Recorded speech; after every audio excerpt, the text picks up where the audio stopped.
Good evening students. सब लोग join हो गए। Good evening everyone.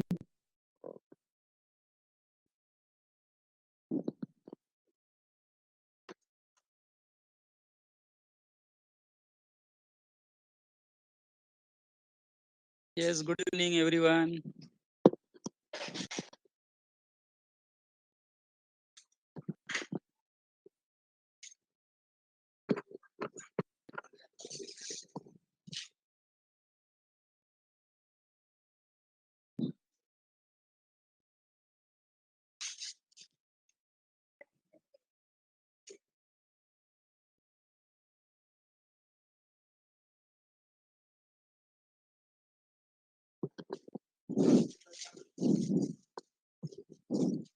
Okay students, so before I start unit number 2, consideration.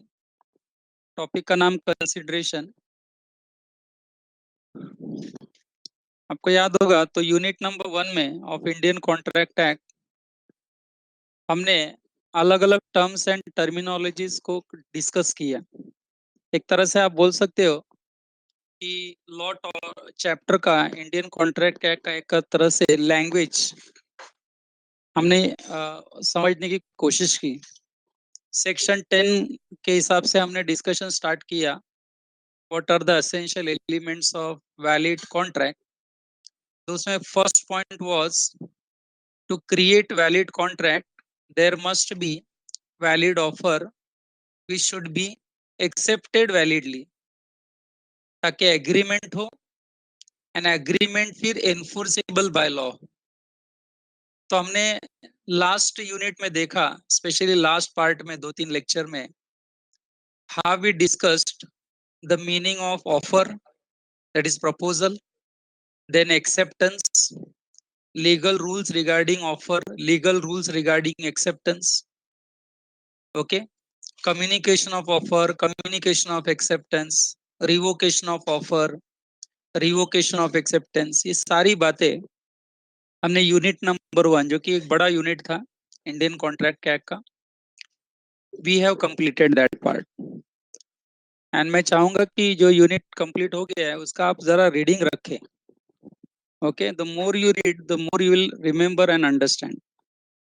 Okay, सिर्फ lecture पे डिपेंड मत रहो, you have to read yourself also. So अब मैं एक छोटा टॉपिक शुरू कर रहा हूँ, that is called consideration. And before I start my discussion on consideration, आपको याद होगा सेक्शन 10 में this is also one of the essential element to make the contract enforceable, I can say. Okay, याद करके बताओ, मैंने पढ़ाया था, थोड़ा आइडिया दिया था, अगर आप टाइप कर सकते हैं आंसर को। कंसिडरेशन का मैंने एक सिंपल मीनिंग क्या बताया था आपको? Very good, perfect, something in return. Very good, something in return मैंने एक मीनिंग आपको ऑलरेडी बताया हुआ था।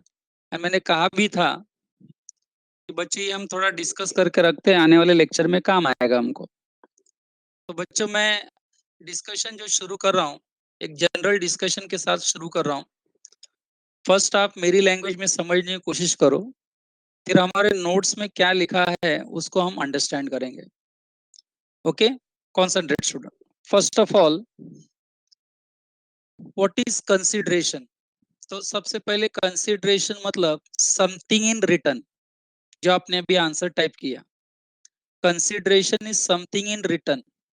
एंड जिस वक्त मैंने उसको एक्सप्लेन किया था, मैंने कहा था कि जब आप कंसिडरेशन के बारे में सोचे तो सिर्फ मनी एंगल में मत सोचना, because consideration something in return monetary भी हो सकता है, नॉन मॉनेटरी भी हो सकता है। ये सब ऑलरेडी मैंने थोड़ा बहुत आइडिया दे दिया था, बरोबर है। अब ये टॉपिक हम क्यों डिस्कस कर रहे हैं? तो मैंने कहा कि किसी भी कॉन्ट्रैक्ट को वैलिड करने के लिए कंसिडरेशन का होना जरूरी है। इनफैक्ट लॉफुल कंसिडरेशन का होना बहुत जरूरी है। मैं एक एक वर्ड जो यूज कर रहा हूँ जरा ध्यान से सुनना, बरोबर है। इन सिंपल वर्ड्स, अगर किसी कॉन्ट्रैक्ट में कोई कंसिडरेशन नहीं है, if contract made without consideration, it is void। अब आप बोलेंगे सर वॉइड का मतलब क्या, तो आपको ऑलरेडी मालूम है। वॉइड मतलब आप कोर्ट ऑफ लॉ में इसको एनफोर्स नहीं कर सकते, केस नहीं कर सकते, because there was no consideration. तो any contract made without consideration is void, absolutely void, completely void. That means to create valid contract, उस कॉन्ट्रैक्ट में कंसिडरेशन का होना बहुत जरूरी है, लॉफुल कंसिडरेशन का होना जरूरी है। लॉफुल मतलब लीगल कंसिडरेशन का होना जरूरी है। समथिंग इन रिटर्न, इसको लैटिन टर्म, जैसा इंग्लिश में एक इंग्लिश का एक और एंगल रहता है, लैटिन, लैटिन लैंग्वेज सुना होगा आपने, लैटिन लैंग्वेज। लैटिन लैंग्वेज में इसको हम क्विड प्रो को कहते हैं। अभी आप वापस पूछेंगे सर क्या बोले आपने, तो मैंने कहा क्विड प्रो को, अभी नोट्स में हम पढ़ेंगे। क्विड प्रो को, सीए स्टूडेंट्स ध्यान दें, क्विड प्रो को मीन्स, एंड आपको चार ऑप्शन आएगा एंड आपको करेक्ट ऑप्शन चॉइस करना है। तो क्विड क्विड प्रो को मतलब समथिंग इन रिटर्न, इसका मतलब it is consideration in Latin language. English में भी call it as consideration, in Latin language that consideration is called as quid pro quo. So first of all, कोई contract enforceable होगा कि नहीं होगा, that depends upon consideration. If there is consideration, अगर consideration है तो फिर ये देखो लॉफुल कंसिडरेशन है कि अनलॉफुल कंसिडरेशन है। आप जैसे कि एक डायग्राम भी ड्रॉ कर सकते हैं, कंसिडरेशन लिखकर एक साइड में लिखेंगे नो कंसिडरेशन नहीं है, no consideration. No consideration that means no contract, simple भाषा में no consideration no contract. What I mean to say is no consideration no contract. अगर कोई कॉन्ट्रैक्ट विदाउट कंसिडरेशन बना है तो वो वॉइड हो जाएगा। सेकंड, सर कंसिडरेशन है, देयर इज कंसिडरेशन, तो इसका मतलब कॉन्ट्रैक्ट वैलिड हो जाएगा, ऐसा भी नहीं है। कंसिडरेशन के बाद आप ये देखोगे कि दैट कंसिडरेशन इज लॉफुल और अनलॉफुल। तो आप बोलेंगे सर लॉफुल कंसिडरेशन है तो कॉन्ट्रैक्ट वैलिड होगा, एंड अनलॉफुल कंसिडरेशन है, इलीगल कंसिडरेशन है, तो वो कॉन्ट्रैक्ट वॉइड हो जाएगा। तो बच्चों मैंने इनडायरेक्टली आपको तीन तीन क्वेश्चंस के आंसर्स दिए। पहला, if any contract is made without consideration it is absolutely void, it is as good as no contract. If there is no consideration there is no contract at all, law ऐसा assumption करेगा। And जब contract ही नहीं है तो there is no question of any enforceability. Second, sir consideration है लेकिन वो लॉफुल है कि अनलॉफुल है, वो भी देखना चाहिए। अगर लॉफुल कंसिडरेशन है तो आप कॉन्ट्रैक्ट को वैलिड बोलो, अनलॉफुल कंसिडरेशन है तो कॉन्ट्रैक्ट को वॉइड बोलो। आई hope you understand the word void, voidable सिखाया था बच्चों। देखो अभी मैं यूनिट नंबर 1 में जो टर्म्स मैंने सिखाए थे ना, उसको अभी मैं कैसे नॉर्मली यूज कर रहा हूँ, देखो सेकंड टॉपिक से। अब मैं आपको एक्सप्लेन नहीं कर रहा हूँ what do you mean by void, ये ऑलरेडी आपको पता है। तो ऐसे ही आपको एक एक टॉपिक का नॉलेज कैरी फॉरवर्ड करना पड़ेगा बच्चों, गेटिंग दैट। सो जितना अंडरस्टैंडिंग होगा उतना आपके लिए अच्छा रहेगा। सो फिलहाल यहाँ तक का डिस्कशन में कोई डाउट टाइप कीजिए जरा, कोई डाउट, यस नो में कुछ, यहाँ तक समझ में आ गया था सबको? ओके, ठीक है। अभी वो इतना कुछ खास हुआ नहीं कि ज्यादा डाउट आएगा, एक जनरल डिस्कशन हुआ है। एंड बच्चों now you concentrate on the notes, जरा नोट्स पर कंसंट्रेट करो। ये यूनिट में हम एग्जैक्टली क्या पढ़ेंगे स्क्रीन पे आपके दिखाई दे रहा है। First we try to understand what is meaning and definition of consideration. जैसा हमने ऑफर एंड एक्सेप्टेंस के लिए पढ़ा था, उनका मीनिंग पढ़ा, डेफिनेशन पढ़ा, फिर उसके लीगल रूल्स क्या थे। So what are the legal rules regarding valid consideration? This will be our second discussion in this topic. Then no consideration, no contract. अभी अभी मैं कह रहा था rule, no consideration, no contract, contract becomes absolutely void. But ये जो rule है ना, no consideration, no contract, इसके लिए we will be discussing some exceptional case. मुझे टाइप करके बताओ, नो कंसिडरेशन नो कॉन्ट्रैक्ट का अगर मैं एक्सेप्शनल केस पढ़ा रहा हूं, अगर मैं एक्सेप्शनल केस पढ़ाऊंगा तो एग्जैक्टली मैं क्या पढ़ाऊंगा? एनीवन? किसी ने लैंग्वेज कैच किया? रॉन्ग आंसर भी चलेगा। एक तरफ मैंने क्या कहा, no consideration no contract, but इसके लिए देर आर सम एक्सेप्शन। इसका एग्जैक्टली मीनिंग क्या हो गया? इसका एग्जैक्टली मीनिंग क्या हो गया? No consideration still a contract. Very good Disha, Disha ने आंसर लिखा है, very good. Even there is no consideration still it will be treated as contract. 5-6 ऐसे सिनारियोज हैं जहां पर there will be no consideration बच्चों, फिर भी लॉ उसे कॉन्ट्रैक्ट मानेगा। ये अभी मैं सिर्फ ऊपर के ऊपर पढ़ा रहा हूँ, अभी डिटेल में पढ़ेंगे। मैंने ऐसे ही बीच में पूछा आपसे। प्रिया ने आंसर कंसिडरेशन नहीं है बट लीगल है। कंसिडरेशन नहीं है फिर भी कॉन्ट्रैक्ट है, ऐसा बोलना चाहिए था। When consideration not there, there is a contract. Exactly. Very good, Savio. Some contracts may be without consideration. Very good, Lance. Perfect. Okay. And now, last इसमें जो चौथा डिस्कशन हम करेंगे, that is doctrine of privity of contract with exception. First, we try to understand the principle of privity of contract. आप बोलेंगे sir doctrine मतलब principle. Privity of contract एक term है जो we will be discussing, and फिर उस privity of contract का जो लॉ है उसके कुछ एक्सेप्शंस भी हम डिस्कस करेंगे। एंड बच्चों ये छोटा टॉपिक हमारा कंप्लीट हो जाएगा। ओके ये दिखने में छोटा टॉपिक लगता है, बट अकॉर्डिंग टू मी पूरे इंडियन कॉन्ट्रैक्ट एक्ट में कंसिडरेशन ये वर्ड को समझना, बराबर है, ये काफी शुरुआत में कुछ बच्चों को टफ जाता है। आप बोलेंगे सर इजी तो आपने बताया, something in return, quid pro को, लेकिन जब प्रैक्टिकली हम डिस्कस करने लगते हैं तो यहाँ थोड़ा कंफ्यूजन होता है बच्चों। आपको शुरुआत में होगा हल्का सा confusion, but better you ask your doubts and clear that particular confusion. Okay so let us start. So first we come, screen पर आप देखेंगे तो what is consideration, they have given the meaning definition, but उसके पहले मैंने generally जो आपके साथ डिस्कस किया था, ये यूनिट नंबर 2 एग्जैक्टली हम क्या पढ़ने वाले हैं उसका एक छोटा सा आइडिया दे रहा है। देखो, let us read that point. Consideration is an essential element of valid contract. See the point. अगर किसी वैलिड कॉन्ट्रैक्ट को अरेंज करना है तो consideration is must. Without consideration there can not be a valid contract, simple भाषा में।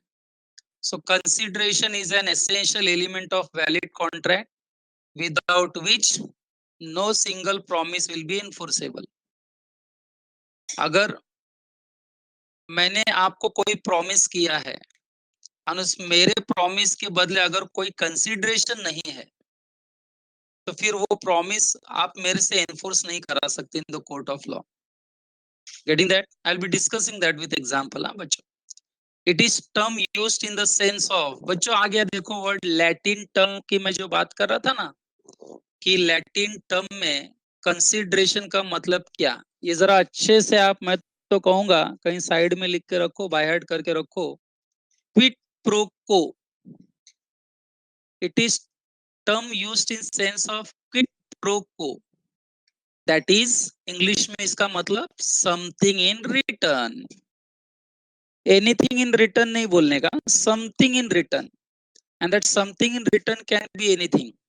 It can be in the form of your act, it can be in the form of your forbearance, it can be monetary, it can be non monetary, बरोबर है, it can be anything. मेरे promise के बदले क्या, मैंने आपको जो promise किया है उस प्रॉमिस के बदले क्या, वो जो प्रॉमिस के बदले क्या हम बोलते हैं, that is consideration. Okay, having double aspect of benefit to the promisor and detriment to the promisee. Promisor promisee word अभी मैं डिस्कस करूंगा। ओके डेट्रीमेंट वर्ड याद रखना, डेट्रीमेंट मतलब लॉस, डेट्रीमेंट मतलब लॉस, डेट्रीमेंट मतलब फोरबियरेंस नहीं बोलने का बच्चों, डेट्रीमेंट मतलब loss, benefit to one party and loss to another. याद रखना कंसिडरेशन एस्पेक्ट में हमेशा याद रखना कि दो पार्टीज में एक party will be benefited and other party will be at loss. बराबर है, ये मैं अभी प्रूव करूंगा बच्चे एग्जाम्पल के साथ, मैं ऐसे ही ऊपर के ऊपर नहीं पढ़ाऊंगा आपको। I am going to prove that it has to be really understood in the sense of some detriment, detriment मतलब लॉस मैंने बोला, as envisaged by English law, as given in English law. In this unit we shall try to understand, इस unit में हम क्या पढ़ेंगे, try to understand the concept of consideration and also the legal requirements regarding consideration. and अब आपके सामने what is consideration बच्चों, ये meaning as well as definition हम कवर करने जा रहे हैं, but before that I would like to clear two important terms. मैं पहले वो दो इम्पोर्टेंट टर्म अगर क्लियर करूंगा तो आपको ये आगे का पूरा समझेगा, अदरवाइज ये समझेगा नहीं। कोई बताएगा बिल ऑफ एक्सचेंज में how many parties we have? Bill of exchange आपने एसवाईजेसी में पढ़ा ना बच्चों, normally we have three parties. अभी सभी लोग आंसर देंगे क्योंकि ये आपके ऑलरेडी सीए एंड सीएस के एग्जाम में भी है, बरोबर है, अकाउंट्स में ड्रॉवर, ड्रॉई, पेई, सही है ना? सही है, सही, यू आर राइट, बराबर है। I hope you have understood, I hope आपको पढ़ाया गया होगा प्रोमिसरी नोट।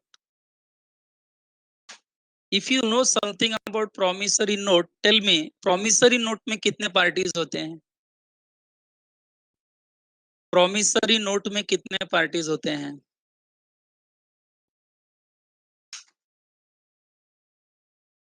आई होप आपको अकाउंट्स में जरूर पढ़ाया गया होगा बच्चों promissory note. I am waiting for your answer, many students are typing I think answer, so I am waiting for the answer. Promissory note बहुत ही स्लो डिस्कशन अभी जाएगा बच्चों, आज का कॉन्सेप्ट समझने हैं आपको, कंसिडरेशन किसी भी हालत में। Yes, what are the answers?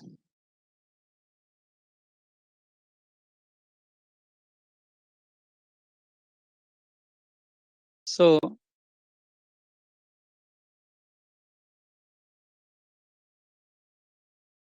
आवाज आ रही है मेरी सबको?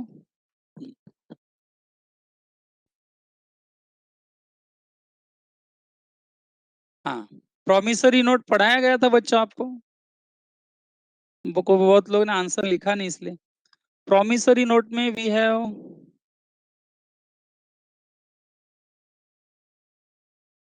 प्रोमिसरी नोट पढ़ाया गया था आपको अकाउंट्स में, maker and payee. No no I think okay, ठीक है, so let me continue then. Okay, doesn't matter, no problem. Promisor and promisee, yes, exactly. बच्चों जाने दो, चलो सो लेट अस डिस्कस। हमें कंसिडरेशन में जो चाहिए दो word, that is one is promisor and one is promisee. बच्चों किसी भी एग्जाम्पल को बहुत ध्यान से पढ़ने का, एंड पढ़कर first you try to make it clear कि which party is promisor and which party is promisee, कौन प्रोमिसर है एंड कौन प्रोमिसी है, बरोबर है। ये पहले एग्जाम्पल पढ़कर कंफर्म कर लेने का। अगर आपको प्रोमिसर एंड प्रोमिसी कंफर्म करने में ही मिस्टेक हो रहा है, तो you will always make mistake in consideration, याद रखना। अगर आपको ये दो वर्ड क्लियर ही नहीं है तो कंसिडरेशन आपको समझेगा नहीं, फिर आपको टेंशन हो जाएगा। So I give one example, ध्यान से सुनना। मिस्टर ए जो है, mister A sold goods to mister B, sold goods, मतलब गुड्स बेच दिया। एंड बी जो है, he promises to pay the money after 2 months.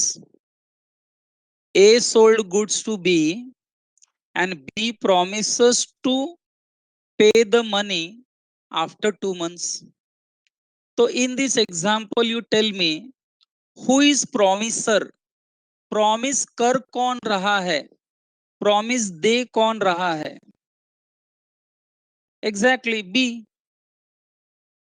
Very good. Payment करने की प्रॉमिस कौन कर रहा है? बी. तो यहाँ बी को आप प्रॉमिसर कहोगे. Person one who gives promise वो प्रॉमिसर हो गया. And the person to whom promise has been given, person जिसे प्रॉमिस दिया जाएगा, जिसको प्रॉमिस दिया जा रहा है, that person becomes promisee. That person becomes promisee. So बच्चों, भाविका, आपने मेरा एग्जाम्पल ठीक से सुना नहीं लगता है. मैंने कहा, मैं रिपीट कर रहा हूं 1 मिनट में. A sold goods to B.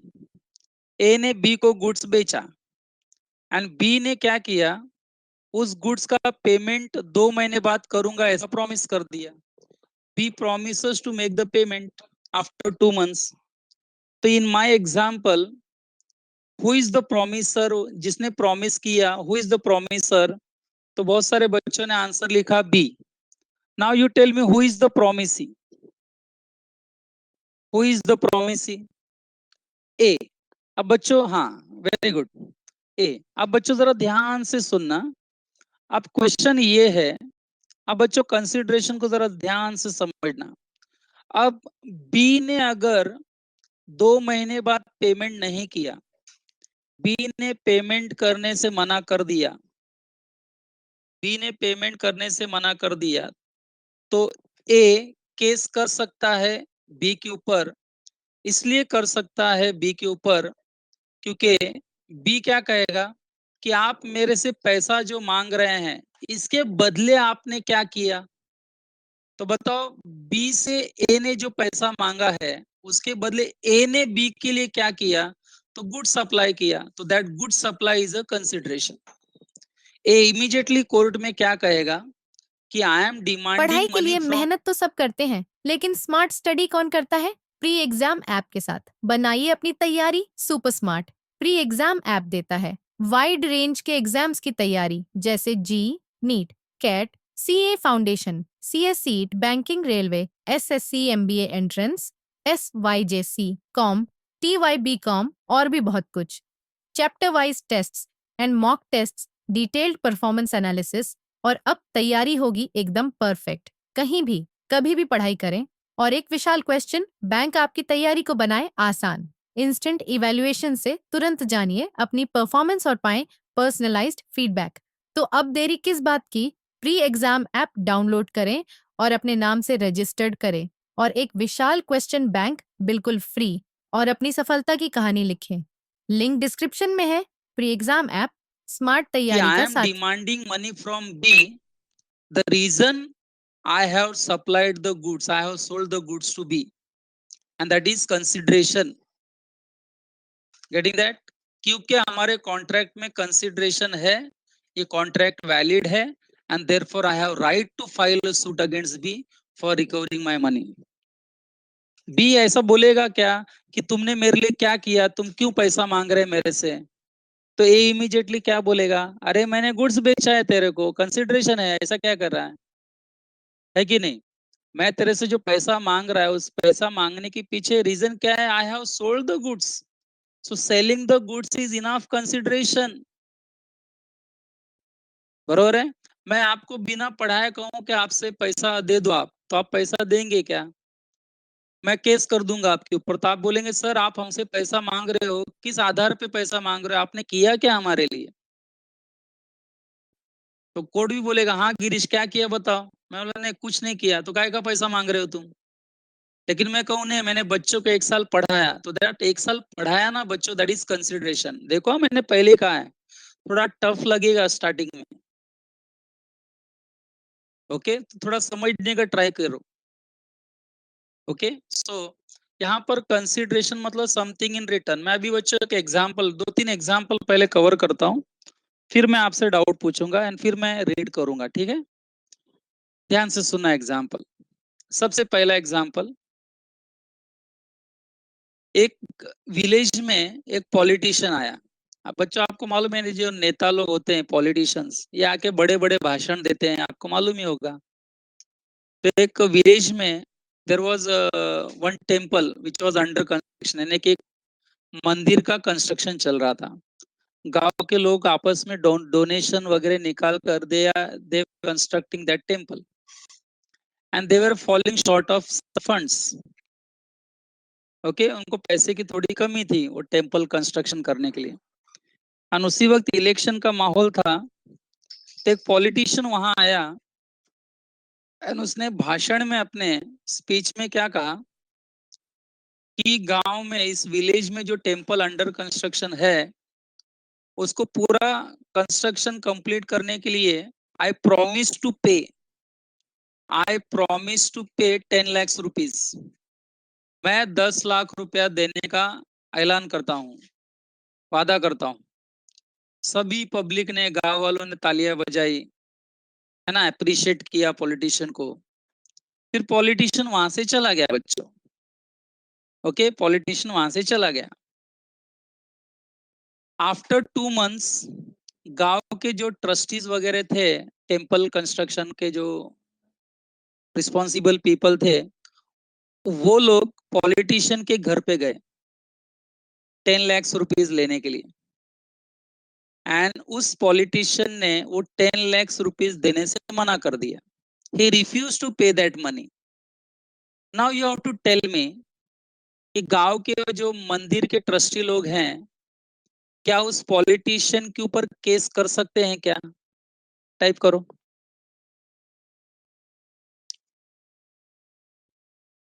बहुत सारे बच्चे नो आंसर दे रहे हैं, नो आंसर दे रहे हैं। बहुत सारे बच्चों का नो आंसर है। Abhishankar, your answer is yes. Can you justify your answer? Wrong answer भी चलेगा बेटा, बोलो। Can you justify your answer why yes?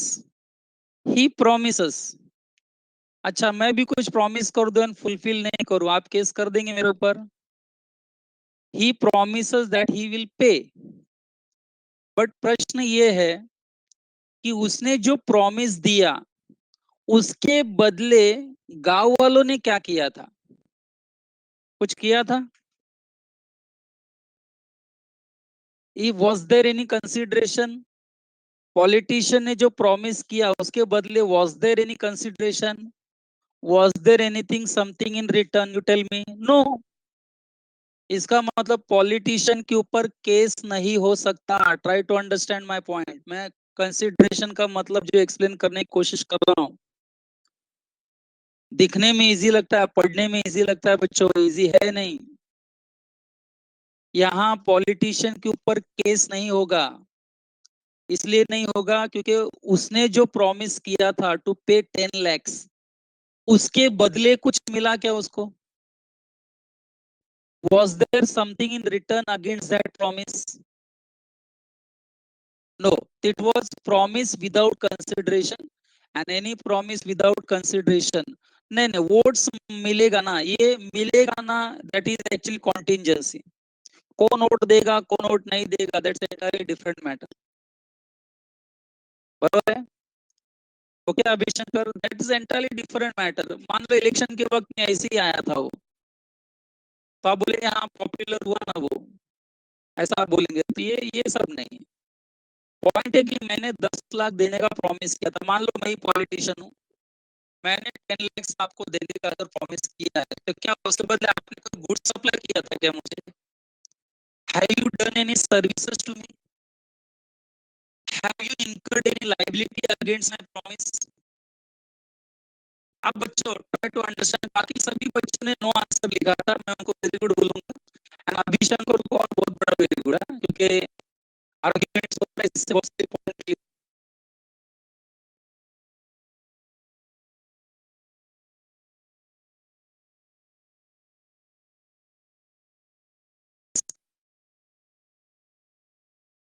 हाँ बच्चों, आवाज आ रही है अभी? देखो, यस, आवाज सुनाई दे रही है मेरी?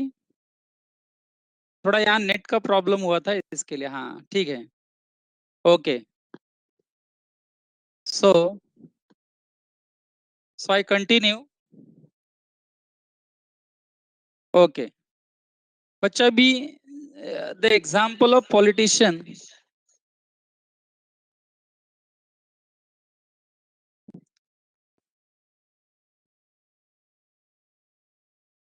हाँ मैं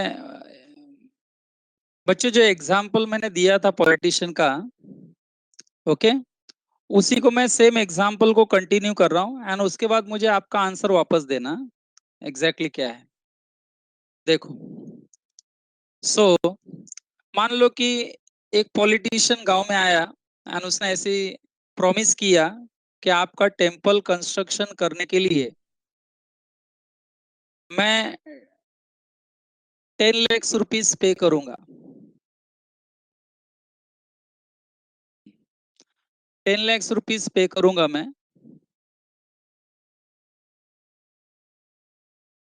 स्क्रीन पे दिखाई दे रहा है सभी को नोट्स? स्क्रीन पे दिखाई दे रहा है बच्चों नोट्स? ठीक है, ओके। हाँ बच्चों, तो अभी मैं पॉलिटिशियन का एग्जाम्पल फिर रिपीट कर रहा हूँ। पहला आंसर आई थिंक अभिशंकर का क्लियर हो चुका है। Now same example I am putting in some other words. बच्चों, पॉलिटिशियन आया, उसने गांव के ट्रस्टीज को बोला कि तुम्हारा जो अंडर कंस्ट्रक्शन टेम्पल है, बरोबर है, उसने अपने होशियारी में बोल दिया कि चलो मैं 10 लाख रुपया तुमको दूंगा for construction of this temple. He promises to pay 10 lakhs rupees. ठीक है, उसके बाद वो प्रॉमिस करके चला गया। ध्यान से सुनना एग्जाम्पल। तो जब गांव वालों को पता चला, ट्रस्टीज लोगों को, कि ये politician is going to pay us 10 lakhs rupees as a donation for construction of the temple, तो उन्होंने क्या किया, वो 10 लाख के बेसिस पर, वो 10 लाख रुपए के बेसिस पर इन्होंने बहुत सारा मटेरियल जो है उसका ऑर्डर दे दिया, जो कंस्ट्रक्शन के लिए लगता है, वो ब्रिक्स और वो सब सैंड वगैरह जो लगता है ना, आयरन स्टील वगैरह, वो सब इन्होंने ऑर्डर कर दिया, क्योंकि इनको मालूम है कि 10 लाख रुपए आने वाला है पॉलिटिशियन से। तो इन्होंने सब क्रेडिट पर सामान लेके आए and they started constructing that temple. And after 1 month जब ये पॉलिटिशियन के पास गए 10 lakhs रुपीज देने के लिए, एंड अभी पॉलिटिशियन ने अगर मना कर दिया, पॉलिटिशियन अगर रिफ्यूज कर दिया पे करने को 10 lakhs, तो क्या ये टेम्पल के ट्रस्टी केस कर सकते हैं क्या? क्या ये टेम्पल के ट्रस्टी केस कर सकते हैं क्या? बहुत सारे बच्चों का आंसर नो आ रहा है। बच्चों, यहाँ पे आंसर नो नहीं आएगा, यहाँ पर आंसर यस आएगा। यहाँ आंसर यस आएगा। अब बहुत बच्चे कंफ्यूज हो जाएंगे, सर कैसे यस आएगा, कैसे यस आया, आप बताओ हमको। तो बच्चों, आंसर ये है कि पॉलिटिशियन ने जो 10 lakhs रुपीज देने का प्रॉमिस किया था, क्या उसके बदले सामने वाले पार्टी ने कुछ किया, कोई एक्ट किया, कोई नेगेटिव एक्ट किया, फॉरबियरेंस, कोई लाइबिलिटी इनकर्ड की? तुम्हारे प्रॉमिस के बेस पर कोई लाइबिलिटी इनकर्ड हुई क्या? लाइबिलिटी इनकर्ड हुई ना? तुमने 10 लाख रुपए डोनेशन देने का हमको प्रॉमिस किया, तुम्हारे वो 10 लाख के बेसिस पर हमने जाके मार्केट से सामान खरीद कर लाया, तो आपके प्रॉमिस के वजह से हमारे ऊपर लाइबिलिटी आई। ये लाइबिलिटी आपके प्रॉमिस के वजह से आई, and therefore this liability will be treated as consideration. यानी यहाँ कोर्ट कोर्ट जो है वो यहाँ पर पॉलिटिशियन को बोलेगा कि now you have to pay 10 lakhs rupees to the trustees, temple trustees, because on the basis of your promise they have incurred the liability. ये सारे एग्जाम्पल देकर मैं क्या प्रूव करना चाह रहा हूं, कि अगर प्रॉमिसर ने कोई प्रॉमिस किया है तो उसके बदले, प्रॉमिसर के बदले जो भी होगा या जो भी हुआ है या जो भी होने वाला है, that will be treated as consideration. What I am trying to explain is, थोड़ा टेक्निकल है, इसलिए मैं पहले एग्जाम्पल का मदद ले रहा हूं बच्चों. डायरेक्ट मैं वर्डिंग से आपको एक्सप्लेन करूं तो बहुत बच्चे कंफ्यूज भी हो जाएंगे. सो ये जो मैंने अभी आपको पॉलिटिशियन का एग्जाम्पल दिया, फर्स्ट एग्जाम्पल में आपका आंसर क्या था? नो. क्यों ये एनफोर्सेबल नहीं था? क्योंकि उसके प्रॉमिस के बेसिस पर कोई भी कोई भी एक्ट नहीं किया गया था. ध्यान में रखो, वो सीधा बोलेगा कि मैं जो 10 लाख रुपया देने का प्रॉमिस किया तो उसके बदले आपने क्या किया? तो कुछ नहीं किया, तो मैं क्यों 10 लाख रुपया दूं आपको? अभी यहाँ इनके पास आंसर है, आपके 10 लाख के बदले आपने जो प्रॉमिस किया उसके बदले क्या किया? तो हमने खरीद लिया सामान. We are very confident that you are going to give us 10 lakh rupees. तो आपके वजह से we have incurred that liability. अब वो लाइबिलिटी कौन पे करेगा? आपको जब देना नहीं था, then why did you promise then? आपके प्रॉमिस पर मैं हमारी लाइबिलिटी इनकर्ड हुई. दैट लाइबिलिटी का इनकर्ड होना is also one type of consideration and hence it becomes enforceable. Is that clear? आवाज आ रही है मेरी? आवाज आ रही है सबको? हाँ बच्चों, तो अभी आपको थोड़ा थोड़ा डाउट आने को शुरू हो जाएगा थोड़ी देर में. पहले आप एग्जाम्पल को एकदम कवर कीजिए एंड समझिए. चलो लेट अस स्टार्ट. अभी मैंने जो पॉलिटिशियन का एग्जाम्पल दिया इसको याद रखना बच्चों, एक केस स्टडी है इसके ऊपर. अभी आगे देखो आने वाले पेजेस पे आएगा वो. हाँ, तभी आपको मुझे ज्यादा एक्सप्लेन नहीं करना पड़ेगा बच्चों. ठीक है, what is consideration? Late us start. Consideration is the price agreed to be paid by the promisee for the obligation of the promiser. Price agreed to be paid by the promisee for the obligation of the promiser. बरोबर है? For example, अगर मैं कहूं कि I promise to I promise to teach, मैं तुमको promise करता हूं कि मैं 1 साल आपको पढ़ाऊंगा. तो बच्चों मैं प्रॉमिसर हो गया, बिकॉज मैं प्रॉमिस कर रहा हूं कि मैं आपको 1 साल पढ़ाऊंगा. तो वो 1 साल पढ़ाने के बदले आप स्टूडेंट, स्टूडेंट मतलब प्रॉमिसी, उसके बदले आप मुझे जो देंगे that will be treated as consideration. That has to be treated as consideration. Getting that everyone? अब अगर किसी ने मेरे 1 साल पढ़ाने के बदले किसी ने मुझे 10,000 रुपया फी दिया, तो 10,000 रुपया मेरा मॉनेटरी कंसिडरेशन हो गया. किसी ने कहा सर फी नहीं दे सकते, तो मैंने कहा ठीक है 50 kg राइस दे दो. तो किसी ने 50 किलो चावल दे दिया, तो वो भी मेरे लिए कंसिडरेशन हो गया. तो मैंने जो एज अ प्रॉमिसर, मैंने जो ऑब्लिगेशन आपके ऊपर किया है, आपके लिए जो काम किया है, उसके बदले आप जो देंगे that will be called as consideration. थोड़ा एकदम सिंपल करते हैं बच्चों, एकदम दोनों पार्टी के एंगल से हम सिंपल करते हैं. बरोबर है? कैसे जरा देखो बच्चों. मैंने आपको प्रॉमिस किया कि मैं पढ़ाऊंगा, एंड आपने मुझे प्रॉमिस किया कि सर पूरा पढ़ाने के बाद हम आपको 10,000 रुपया देंगे.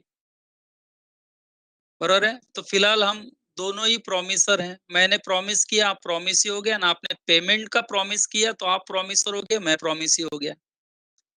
नाउ क्वेश्चन इज, मैंने पढ़ाया एंड आपने मुझे पैसे दे दिए. मैटर खत्म. तो अब दोनों पार्टी के एंगल से सोचते हैं. गिरीश सर के एंगल से क्या हुआ? पढ़ाने के बदले 10,000 मिला. पढ़ाने के बदले 10,000 मिला. एंड आपके एंगल से सोचो, 10,000 के बदले क्या बेनिफिट मिला? तो हमने लॉ पढ़ा. 10,000 देकर हमको क्या बेनिफिट मिला? तो हमको लॉ पढ़ने का तो दोनों पार्टी के एंगल से हम ये सोच सकते हैं, बराबर, समथिंग इन रिटर्न। आपको 10,000 देकर क्या मिला? तो आपको लॉ का टीचिंग मिला, एंड मुझे टीचिंग देकर क्या मिला? तो 10,000 मिले, बराबर है। अब बच्चों जब मैं पढ़ा रहा हूं तो ये मेरा एक प्रकार से मुझे तकलीफ है, लॉस है मेरा, ये आपको बेनिफिट है। एंड आप 10,000 मुझे दे रहे हैं, वो मेरा बेनिफिट है, आपका लॉस है। यानी मैं बोलना क्या चाहता हूं कि कंसिडरेशन में हमेशा याद रखो, एक party will be benefited and एक party will be at always at loss. आपको सिर्फ एक पार्टी के एंगल से नहीं सोचना, दोनों पार्टी के एंगल सोचना है कि जब कभी कंसिडरेशन होगा, एक party will be beneficial and एक party will be at loss. अब आप मेरा और आपका एग्जांपल ले लीजिए। आपका 10,000 जाना आपके लिए लॉस है, एंड मेरा पढ़ाना ये मेरा लॉस है, क्योंकि एनर्जी वेस्ट होता है उसमें। Getting that? तो एक का प्रॉफिट एक का लॉस, एक का बेनिफिट एक का लॉस, ऐसा हमेशा आपको कंसिडरेशन में कवर करना है। ओके, सो अभी मैं डाउट नहीं पूछ रहा हूँ, थोड़ा एक्सप्लेन करके फिर मैं डाउट पर आता हूँ आपके। So consideration is the price agreed to be paid by the promisee for obligation of promiser. The word consideration was described in very popular English case, मिसा वर्सेस क्यूरी। ये छोड़ दो, बराबर है, एज मिसा वर्सेस क्यूरी का detail नहीं, उनके मेन पॉइंट क्या था वो मैं रीड कर रहा हूँ। A valuable consideration in the sense of law may consist either in some right, interest, profit or benefit accruing to one party। मैंने अभी भी क्या कहा, एक पार्टी को प्रॉफिट होगा, एक पार्टी को लॉस होगा। And forbearance, detriment, loss or responsibility given, suffered or undertaken by other promisee। Getting that? So एक के एंगल से बेनिफिट, एक के एंगल से लॉस, एक के एंगल से अगर प्रॉफिट हो रहा है तो एक के एंगल से डिट्रीमेंट, बराबर ऐसा है, तभी आप कंसिडरेशन बोल सकते हो, otherwise it is not consideration. Getting that everyone? आप हमेशा दोनों पार्टी के एंगल से सोचोगे। गिरीश सर का पढ़ाना, उसमें एनर्जी वेस्ट होता है, तो ये उनका लॉस है, एंड स्टूडेंट्स को इसका फायदा मिल रहा है, यानी आपको उसका प्रॉफिट फायदा हो रहा है। रिवर्स सोचो, आप 10,000 दे रहे हो, you are parting with your 10,000, तो आपको लॉस हो रहा है, ऐसा लग रहा है लॉस हो रहा है, लेकिन वो क्लासेस को फायदा हो रहा है। तो एक को प्रॉफिट एक को लॉस। ओके, याद रखना। अब ये बच्चों हम मीनिंग डिस्कस कर रहे थे, something in return, quid pro को क्या मीनिंग, दो तीन एग्जांपल दिए मैंने। अब section 2D of Indian contract act, इसके हिसाब से अगर हम जाएं तो इसका डेफिनेशन क्या कहता है, जरा देखो ना।